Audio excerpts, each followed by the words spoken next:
Hi guys, my name is Zach Gallardo, and today I'm going to be talking to you about psilocybin mushrooms. They're one of the few psychoactive, or more commonly known psychedelic mushrooms that we know of in our vastly large world.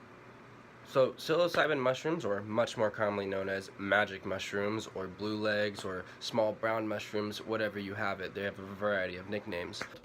And so these mushrooms basically induce a psychoactive state which alter your state of consciousness. This is done by a chemical called psilocybin and psilocin. Those are the two primary components that induce the psychoactive state. So the first person to actually discover these molecules scientifically, psilocybin and psilocin, was a man named Albert Hofmann. He was a Swiss scientist, and in 1959 he was the first man to publish it. I believe about a few years prior, in 1957 to 1958, is when he actually first discovered them and synthesized them himself, and then eventually moved on to publish them in 1959. 1 year after Albert Hofmann published in a scientific journal about the synthesis of psilocybin and psilocin, the 1960s began. Beginning of the 1960s, the influence of counterculture really began to take forward. This is where it picks up, and the influence of psychoactive drugs such as magic mushrooms primarily, as well as LSD and a variety of others, really began to influence the youth and shape their ideas about society, tradition, spirituality. In San Francisco in 1967, there was a conference called the Ethnopharmacological Search of Psychoactive Drugs. This really marked the beginning of the study scientifically of not only psilocybin mushrooms, but various other psychoactive substances such as MDMA, ecstasy, and LSD, or more commonly known as acid. This conference was scheduled to continue every 10 years, so the next set conference in San Francisco was due in 1977, although this was unable to happen due to Nixon's infamous war on drugs, his quote-unquote all-out offensive on drugs, especially in suburban communities and across the nation and big cities. There was a variety of cultural changes and shifts, especially in a lot of the way law enforcement is viewed, and also how these drugs were viewed. Once these cultural points of views really began to shift, this is where the quote-unquote mycophobia really began to take place. Mycophobia is a word, it's divided into two roots. Phobia obviously means afraid of, and myco is referring to mycelium, which is a younger stage of mushrooms and fungus. And so once these points of views really began to take hold in the generations of this era, especially the parents and the elder generations, rather than the younger were more so the ones that participated in the use of these drugs and advocated for them.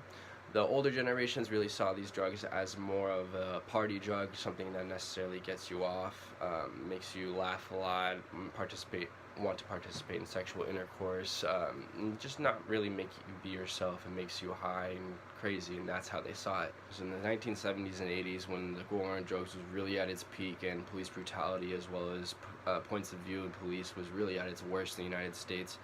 Culturally, the United States, this was the worst point for psilocybin mushrooms. It was the true prohibition. If you were caught with them in any state, you were considered an absolute maniac or even a psychopath. They really had little to no knowledge. It was just opinions and points of views that had been pushed forward by the government and as well as religion to change points of views. One thing the war on drugs really changed in the cultural point of view of society and psilocybin mushrooms was drug scheduling. Drug scheduling is how the United States classifies various psychoactive substances, whether they deem them, whether they're medically beneficial, whether they have no medical benefits, what they do to you, or how they act in your brain. Although most of this information is very opinion-based and conservatively traditional, and there are very little scientific backings that back the evidence of most of what these drug schedules are actually scheduled. And so psilocybin is actually on Schedule 1, which means zero medical benefit whatsoever, which in the case of mushrooms is absolutely false. Once the war on drugs really began, there was a number of figures who really became advocates for psilocybin mushrooms.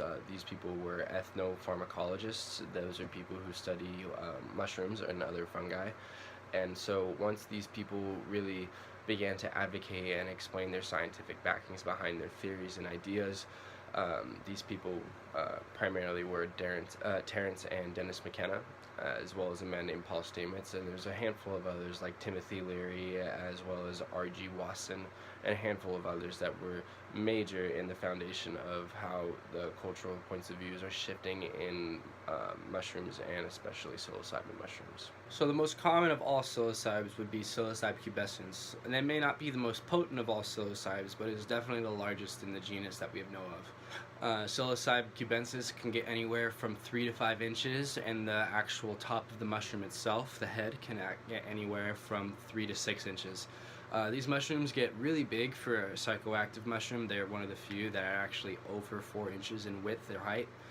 Most other actual mushrooms is when it consists of very small, little, quote-unquote, brown mushrooms, which is what they are known as one of their many nicknames, as well as blue legs and a handful of other. The most powerful, actually, of all psilocybes is the psilocybe azarescens, which was found by Paul Stamets recently. I think it was about 2 years ago, in 2017 is when he had actually discovered and published about it scientifically. Another much more common and more powerful mushroom than psilocybe pubescens is actually psilocybe baetosis. Psilocybe baetosis is anywhere from 1 to 2.5 inches to even 3 at its absolute maximum, and the head of the mushroom gets no more than 2 to 4 inches, and that's on a huge specimen, which is very uncommon. The majority of these mushrooms are very small, in between 1/2 inch in size to about 3.5 inches in height. You will not find much more psilocybin mushrooms that are actually bigger than that. Psilocybin in these mushrooms actually only makes up a very small amount of these mushrooms in the maximum amount of quantity. So in the most potent of all psilocybes, the actual psilocybin you can get, the molecule itself, makes up only 2% of the mushroom dried. And these mushrooms lose probably anywhere from 15 to 20 times their weight in water mass once they are dried, and which is much more common than actually eating a raw, freshly picked mushroom. When they are freshly picked, they are actually much more potent than they are when they are dried. That is due to the water. It really condenses and builds up and makes up a larger amount of the psilocybin in the mushroom. But once the mushroom is dried out, the psilocybin also dries with some of the water, and so some of it is actually turned into residual remaining other structures. But the absolute most you can get in a psilocybin mushroom will only have about maximum 2% of psilocybin in it. The rest of the mushroom is just a fleshy mushroom that you can eat.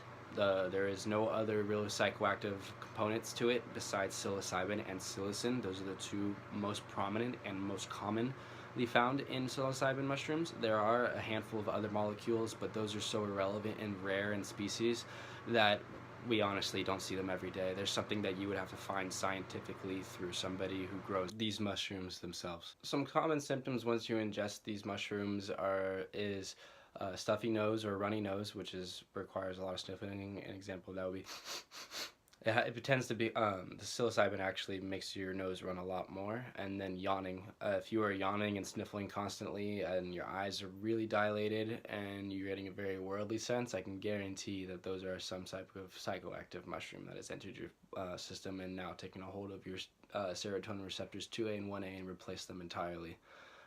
These mushrooms can really give you an immense sense of joy. Once the psilocybin takes over your serotonin receptors, psilocybin acts as a better neurotransmitter than serotonin does. And so with that being said, that also allows the quote-unquote floodgates to be open to the senses.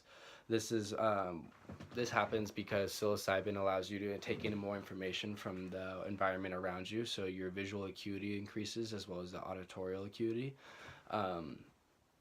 It is very common that people say that I think colors are much more bright and beautiful, or that they're able to hear sounds and see sounds that they've never seen before, and at pitches they didn't know that were there.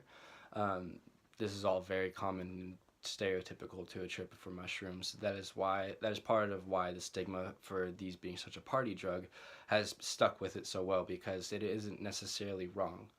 The problem is that these mushrooms should be viewed as an organism that is an elder, something that we can learn from, a tool in which that we can teach ourselves.